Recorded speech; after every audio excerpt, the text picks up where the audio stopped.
In this video, I'm going to show you how to sculpt this tan lady. I'm going to go over pretty much the whole process, so stick around if that interests you. And one more thing before I get started.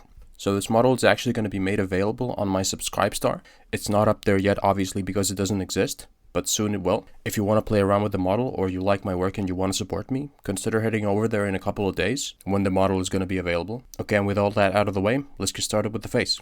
So the face is arguably the most complicated part of the body, so it takes a long time to get right. I just want you to be patient and go over the areas of the face over and over until you're happy with your results. Sculpting is an iterative process, so you actually want to work your model in layers. Just like painting, you don't actually want to start working on the details immediately. You want to go over the same areas again and again and refine them. And the first step is to get the big features in.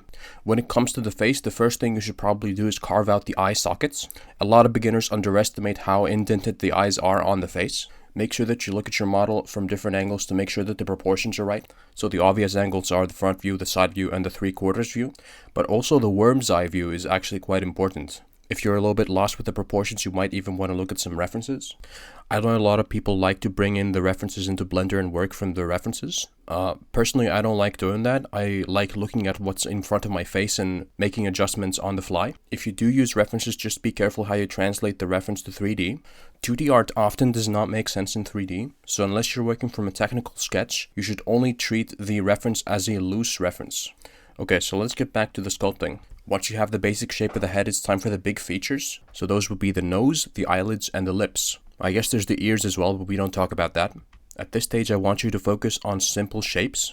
For the eyelids, just try to get a smooth curve going across the eyelid. This could be quite difficult. I myself always get a little bit of wobble.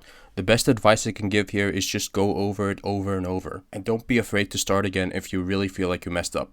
Make sure you capture the shape of the eye that you're going for from multiple angles. And don't forget the eyelid crease. For the nose, it really depends how realistic of a nose you want. Especially for anime, a lot of people just make like a triangle and call it a day. Personally, I make it a little bit more rendered because I think it looks better.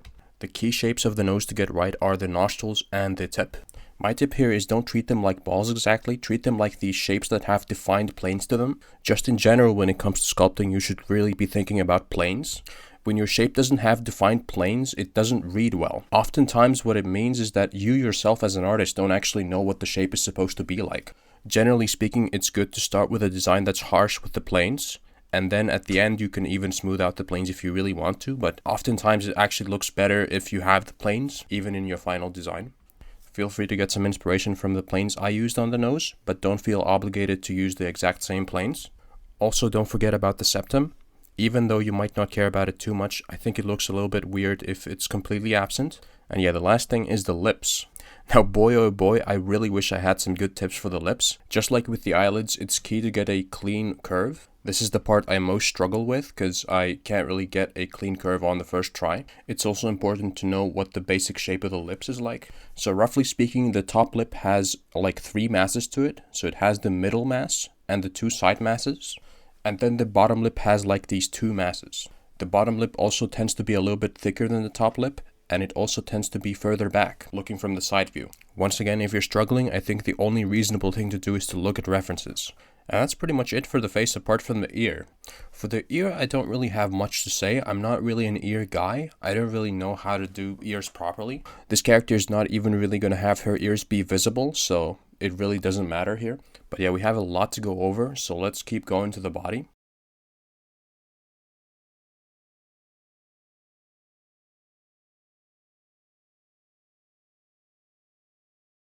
So I made this simple base mesh just to have some mass to work for the body and to also get the proportions in.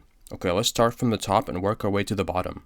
So for the arms, the first thing to get right is the shoulder. One thing that can help your shoulder look a little bit more natural is think about how the shoulder locks in with the bicep and with the shoulder blade. The bicep in particular should kind of tuck in under the shoulder, and the shoulder blade should kind of link in with the shoulder in the back. On the front, the shoulder should kind of lead into the clavicle. Well, not exactly, but close enough. Going further down the arm, we have the triceps and the biceps. The bicep is fairly simple, it just effectively looks like it has 1 mass to it. The tricep is a little bit more involved, especially if you're making a muscle girl. Basically, there's 1 mass in the back and 1 mass on the side of the arm, although you probably wouldn't see the separation in most girl characters that are not ripped. Once again, the tricep should tuck under the shoulder. And yeah, just get some nice planes going. Next, we have the elbow and the elbow pit. Well, I say elbow pit, but I don't really know what it's called. It's just the point of articulation for the arm. So the part of the arm where the elbow is a little bit wider usually. So make sure you capture that. And yeah, on the elbow pit, you could model in some creases if you really wanted to. I personally didn't bother. And then we get to the forearm. For a girl character, the forearm is not going to have much definition. I think the only shape you really want is this big shape that starts from the top and goes across the forearm. By the way, the forearm and the upper arm should be about equal in length. The hand should also sit very slightly lower than the forearm. One last general tip on the arms. Make sure that there's enough mass on the arms. With girl characters, there's a temptation to make the arms really skinny. And that's fine if that's what you like. But realistically speaking, there should be some mass on the arms, right? So make sure that they're not too skinny. And also make sure that they're not concave. When you start making them really skinny, it's really easy to make them concave and it looks super weird. I'm going to talk about the arms a little bit later. For now, let's go down to the back. So once again, for a female back, you probably don't want too many muscles. The big thing is getting the shoulder blades. And then along the center line of the back, there's like this line of indentation. Make sure you get that and make also sure that you get the two muscles that are run across that line of indentation. On the front, we have the rib cage and the booba. I would recommend leaving the booba for the very end so that they don't obstruct your access to the rib cage. But anyway, let's talk about them a little bit. So the first thing I want to point out is that the booba sit on the chest muscles. So there should be like this combo of the chest muscles tucking under the shoulder and then the boobs are kind of resting on top of the chest muscles. If you're making small booba, just keep it subtle. The biggest mistake I see is that a lot of people make the boobs too high. Like I said, the boobs are attached to the lower half of the chest. I see some people who make them so high that they almost look like they're attached to the clavicle, so please don't do that. If you're making large booba, my number one tip is capture the weight of the booba. Once again, a lot of people really want to make the boobs firm, and so they make them almost perpendicular to the rib cage. In my opinion, that looks super ugly, so please don't do that. As a general rule of thumb, the bigger the boob, the more it's going to sag. This is such a common issue that I would almost say that wherever you would put the boob normally, just put it a couple of centimeters below that. It might look awkward to you at first, but trust me, in the long term, it's going to look a whole lot better. Okay, then we have the abdomen. For female abdomen, I usually split it into two. I kind of have this interlocking pattern going on with the top of the abdomen going out, then it going in again, and then out again. By the way, make sure that the torso is not completely straight. The abdomen should be a little bit forward relative to the upper back. So yeah, make sure you capture that V shape in the abdomen. You might also want to model in some love handles on the side of the torso, but don't overdo it. Then we have the waist. For the waist, I would say make sure that the tip of the waist catches the light. Other than that, I don't really have a whole lot to say. And then in the back, we have the butt. I feel like the butt is kind of self-explanatory. Two things I have to say here is make sure you pay attention to how the lower back locks onto the butt. And then try not to overdo it with the dummy thick butt. Okay, next we have the legs. So for the thighs, one common mistake that I often see is that people think that the thigh is this round shape. If you're fat, it can be, but if you're not, then on the front, there's like this big thigh muscle going, and then on the inner side of the thigh, there's like this almost like an indentation, like a flat plane. It's a little bit hard to explain. I would suggest that you look at some references if you don't know what I'm talking about. Especially on thin thighs, you also tend to get this kind of in-out pattern. So there's like this bulge on the upper part of the thigh, and then it goes in around the middle, and then it goes out again. The leg as a whole also has a similar rhythm to it. So the way I usually like to think about it is that the thigh goes slightly inward, the knee goes slightly outward, and the calf goes slightly inward again. Of course, it's important not to overdo it. So that was from the front view. From the side view, the thigh and the knee should be slightly in front of the calf. Speaking of the knee, the way I usually like to think of the shape of the knee is that there's almost like these two diamond shapes on top of one another. On the back side of the knee, make sure you get the hamstrings. And then we have the calf. For the calves, the main tip I have is try to get the mass of the calf to kind of sit a little bit to the side.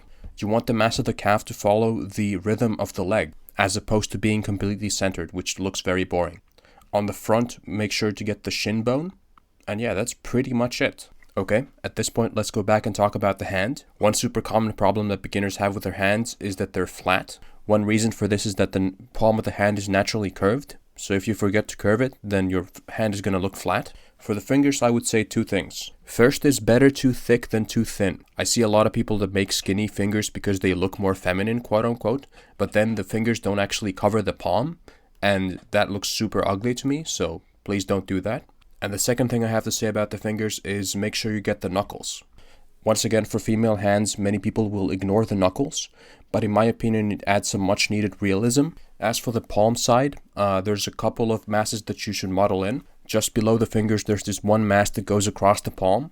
Under the pinky, there's like this rectangular box that you should not neglect.